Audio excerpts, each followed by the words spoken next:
Fiyatlar konusunda bir değinip geçseniz, yani bir de bizim indirimli fiyatlarımız var ya, burslu Tabii sınav şimdi indirimleri.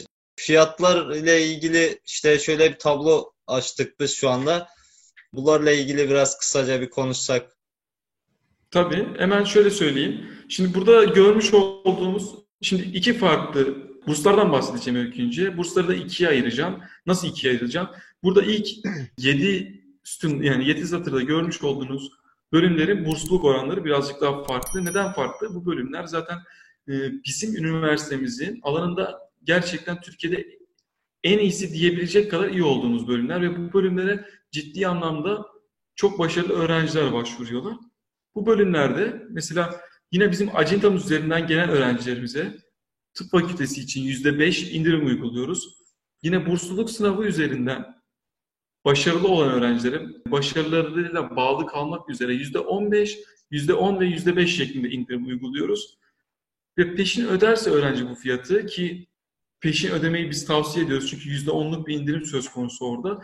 Ve bu fiyat kayıt olduğunuz sene ödediğiniz fiyatı mezun olana kadar ödüyorsunuz. Dolar üzerinden ödeme yaptığınız için. Yani kayıt olduğunuz sene 22 bin dolarsa tıp fakültesi okuyan öğrenci 6. senesinde de 22 bin dolar olarak ödemeye devam ediyor. Diş hekimliği, tıp fakültesi, eczacılık ve hukuk fakülteleri için bursluluk oranları bu şekilde. Geçelim diğer fakülte ve ön lisans programlara. Diğer lisans ve ön lisans programlarında hepsinin aynı kalmakla birlikte, yani bursluluk oranları yine acentamızla birlikte gelen, yani acentamız üzerinden bize başvurusunu ileten öğrencilerimize %20, bursluluk sınavı üzerinden başarı gösterip 90 ve üzeri alan öğrencilerimize %25, 65 ve 89 alan öğrencilere %20, 60 ve 60 yani 65 ve altı alan öğrencilere de %15 şeklinde indirim uyguluyoruz. Yine peşin ödeme indirimi %10 şeklinde öğrenciye uygulanıyor, burslu fiyatı tam ödemiş olursa öğrenci. Evet. Böylelikle ne oluyor?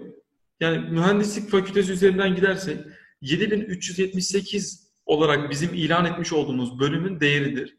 Bu fiyat öğrenci peşin ödediği ve başarılı olduğu takdirde 3984 dolara kadar düşebiliyor. Böyle bir fark yok. Aslında %50 olarak hesaplamayın bu bursluluğu. Ama Evet. neredeyse %50'ye tekabül edecek şekilde bir bursluluk kazanmış oluyorsunuz. Ve bu öğrenci için okuyacağı 5 sene boyunca, 4 sene boyunca ya da 6 sene boyunca çok büyük bir avantaj oluyor aslında. Evet, teşekkür ederim. Şunu sormak istiyorum, yani öğrenci şu anda kayıt yaptırdı. Yaptırdıktan sonra mesela bizim acentadan gelen öğrencilere %20'lik bir fiyat üzerinden ödemeyi yaptıktan sonra mı burslu sınava girecek öğrenci? Şimdi şöyle, bursluluk sınavı ile ilgili hemen detaylı bir bilgi vereyim. Daha sonra biz bursluluk sınavının duyurularını, detaylarını daha net bir şekilde paylaşacağız. Şu anki durum nedeniyle bizim bursluluk sınavını yapma gibi yani şöyle, biz bu sınavı her sene nasıl düzenliyorduk? Bazen mesela şu anda İran'da düzenlenecek bu ay içinde. Evet.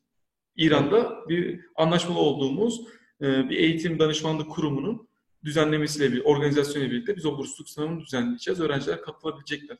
Fakat Türkiye'de böyle bir karar alınırsa, eğer toplu bir sınav yapılabilme gibi bir imkan olursa, öğrencileri biz buraya davet edeceğiz. Burada yapacağız. Gelemeyenleri, eğer biz gidebiliyorsak gidebildiğimiz noktalarda sınav yapacağız. Hiç olmazsa öğrenci bu sene bu özel duruma bağlı kalarak böyle bir karar vermiş olduk biz de.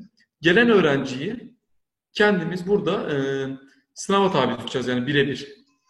Evet, anladım. Biz bir öğrenciyi sınava tutacağız. Birebir girmiş olacak. Yani kuruma uğradığı zaman, geldiği zaman kayıt sırasında, sonra alacağı puan üzerine hesaplaması yapılacak. Burs indirimi uygulanacak. Evet, Fakat biz öğrencilerin daha öncesinde bize sunmuş olduğu belgeler üzerinden varsaymış olduğumuz indirimli, yani burslu fiyatı veriyor olacağız. Eğer öğrenci ekstra bir başarı göstermiş olursa da onun alacağı ekstra %5, %10'luk bir burs farkı olacak, yani ortaya çıkacak. Fakat biz zaten öğrenciye burslu fiyatı veriyor olacağız. evet, anladım. Şimdi bunu bir dakika kapatayım. Teşekkür ederim. Şimdi Rica ederim.